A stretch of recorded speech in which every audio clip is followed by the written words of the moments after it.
Hello everyone welcome back to my another mini blog. आज मु समस्त गोटे नुआ रेसिपी नहीं आसी पूरा खांटी ओडिया जिनस जो मैंने खाई निहाती भाव मजा जानी थे जो मैंने न खाई निहाती भाव ये ट्राए करूँ सतरे बहुत भल लगी था। यार ना हूँ कखार डंका राई।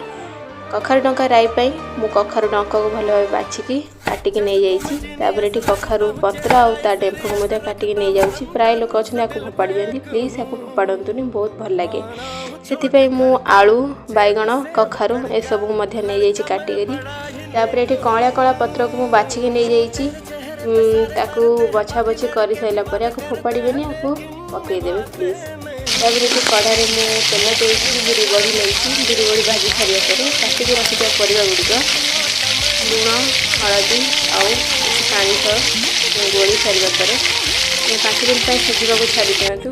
आमर परिवा सिझा भितर काटी मान बाछिकी रखि पत्र को साइज कर साइज करनी काटा सहज हम आ बहुत सुंदर देखा सहज भी कटिज।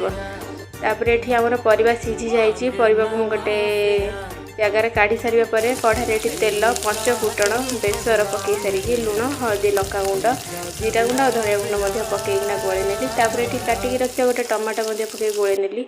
ये सिझा परिवा आउ फ्रेश पत्र आउ बड़ी पकई मु गोले नौची।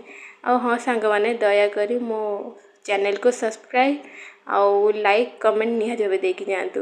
प्रस्तुत हो गला आमर कखार डंका राई। रहुची नमस्कार।